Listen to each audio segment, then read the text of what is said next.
जय माता दी। आशा करते हैं आप सभी ने नवरात्रि की पूजा बहुत धूमधाम से और बहुत श्रद्धा के साथ की होगी। अब बारी है कलश विसर्जन की। तो आप यह भी जानना चाहते होंगे कि कलश विसर्जन की सही विधि क्या है। हम जो पूजन सामग्री न दिन तक प्रयोग करते हैं, उनका अंतिम दिन किस प्रकार से विसर्जन करते हैं, तो आज की इस वीडियो में आपको यह बातें सारी विस्तार पूर्वक बताई जाएंगी। आप अगर हो सके तो वीडियो को पूरा जरूर देखिएगा। कलश का विसर्जन दशमी तिथि को ही, यानी पूरे 9 दिन और नवरात्र की पूजा करने के बाद करना ज्यादा शुभ होता है। नवरात्रि समाप्त होने पर विधि विधान से आप जिस दिन विसर्जन कर रहे हो, उस दिन एक बार फिर से मां भगवती सहित सभी 9 स्वरूपों का ध्यान करें, कलश की पूजा करें, धूप दीप जलाएं। इसके बाद मूर्ति विसर्जन और कलश विसर्जन की तैयारी करें। इन 9 दिनों में की गई पूजा और व्रत का पूर्ण फल तभी मिलता है जब विधि विधान से विसर्जन किया जाए। विसर्जन करने से सबसे पहले ए हरिंग क्लिंग चामुंडाय विचय इस मंत्र का उच्चारण करते हुए पूरे भक्ति भाव से, श्रद्धा और सम्मान के साथ कलश के ऊपर रखे हुए नारियल को बहुत आराम से उठाएं। फिर इस नारियल को आप लाल चुनरी में बांधकर अपनी मां, अपनी पत्नी, बहन या बेटी को दे दें। इस नारियल को बहुत से लोग बहते जल में प्रवाहित कर देते हैं।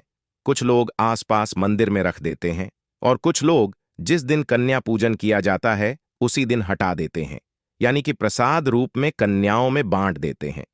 आपके यहां पर जिस भी नियम का पालन किया जाता हो, आप उस नियम का पालन कर सकते हैं। अगर आप पहली बार नवरात्रि के व्रत रख रहे हैं तो आपको इस नारियल को या तो मंदिर में रख देना चाहिए या फिर आप बहते जल में भी प्रवाहित कर सकते हैं।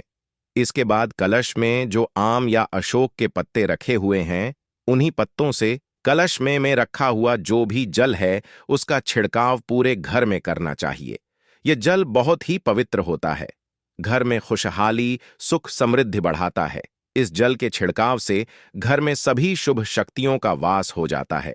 घर की जितनी भी नेगेटिविटी है, जितनी भी नकारात्मकता है, बुरी शक्तियां हैं, वह इस जल के प्रभाव से दूर हो जाती हैं। कलश का जल सबसे पहले किचन में छिड़क, इसके बाद बाकी जो भी आपके घर के कमरे हैं वहां और मुख्य द्वार पर छिड़क। गल से भी बाथरूम या टॉयलेट के आसपास या किसी भी अन्य अपवित्र जगह पर इस कलश के जल को नहीं छिड़कना चाहिए। इसके बाद जितना भी जल बच गया है उसे आप तुलसी के पौधे को छोड़कर बाकी किसी भी पवित्र पौधे में या किसी भी पौधे में आप विसर्जित कर सकते हैं, क्योंकि जो भी माता होती हैं उनकी पूजा में माता को तुलसी पत्र नहीं चढ़ाए जाते हैं। इसलिए यह जो हमने कलश की पूजा की हुई है, कलश के अंदर जल रखा हुआ है, यह मां भगवती के नाम से ही हमने स्थापना की हुई है। इसलिए हमें इस जल को तुलसी के पौधे में विसर्जित नहीं करना चाहिए। जल की कुछ बूंदें परिवार के सभी सदस्यों को अपनी आंखों और अपने माथे पर भी लगाना चाहिए। कई बार ऐसा होता है कि 9 दिन की पूजा करने के बाद जब विसर्जन की बारी आती है तो कलश में रखा हुआ जल या तो बहुत कम बचता है या पूरी तरह से सूख जाता है।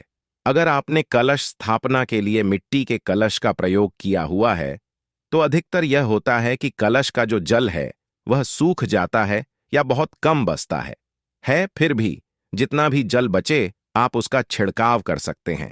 कलश के जल में आपने जो भी सामग्री डाली है उसमें सबसे पहले आप जो भी सिक्का है उसे निकालकर अपनी तिजोरी, अपने पर्स में या जहां पर भी आप रुपए रखते हो वहां पर रख लें।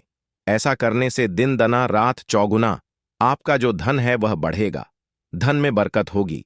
जो भी आपके घर में अनावश्यक रूप से खर्चे हो रहे हैं उसमें कमी होगी, आपके जीवन में धन की कभी कोई कमी नहीं होगी।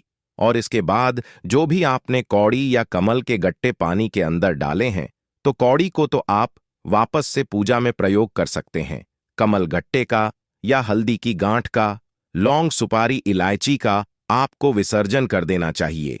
इनका विसर्जन आप बहते जल में कर सकते हैं या आप किसी भी पवित्र वृक्ष के नीचे गड्ढा करके वहां पर दबा सकते हैं।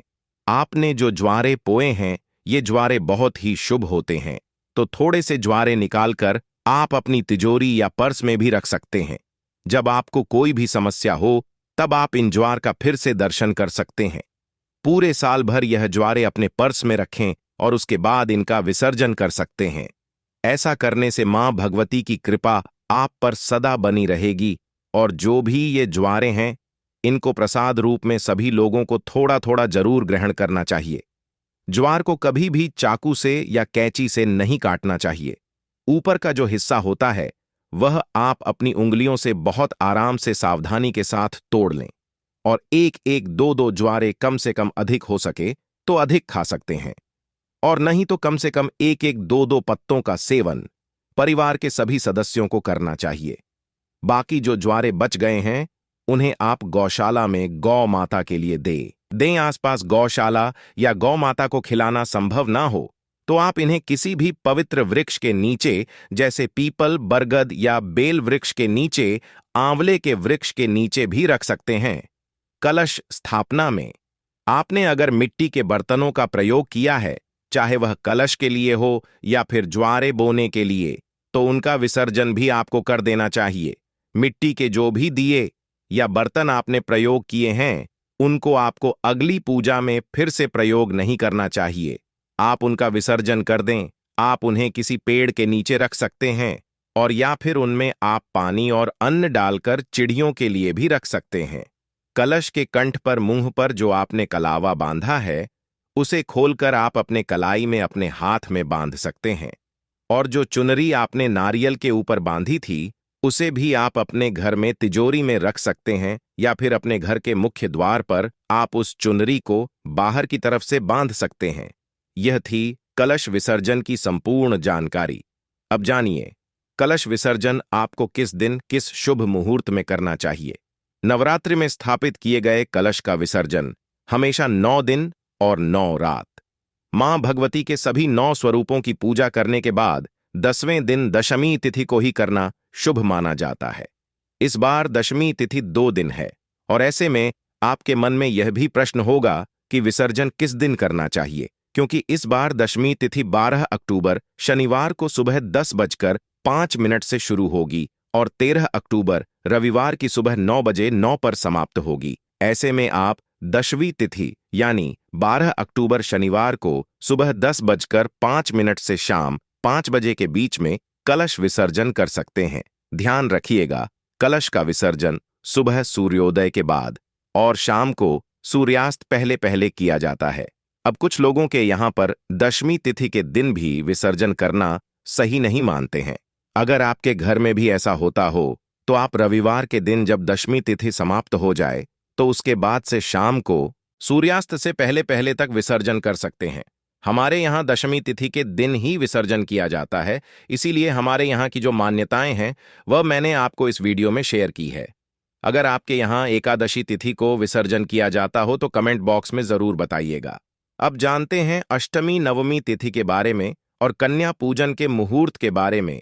इस बार अष्टमी तिथि 10 अक्टूबर गुरुवार को, नवमी तिथि 11 अक्टूबर शुक्रवार को और दशमी तिथि 12 अक्टूबर शनिवार को रहने वाली है। नवरात्रि के दिनों में महाअष्टमी और महानवमी तिथि अपने आप में बहुत ही महत्वपूर्ण होती है, क्योंकि इन्हीं दोनों तिथियों में कन्या पूजन भी किया जाता है। आपके यहाँ पर यदि अष्टमी तिथि को कन्या पूजन किया जाता हो तो आप अष्टमी तिथि के दिन करें, और नहीं तो नवमी तिथि के दिन कन्या पूजन किया जाता है। यह थी आज की वीडियो। उम्मीद है जानकारी आपको पसंद आई होगी। अगर आपको वीडियो अच्छी लगी है तो वीडियो को एक लाइक जरूर करें और हमारे चैनल वास्तु सफर को सब्सक्राइब जरूर करें। धन्यवाद।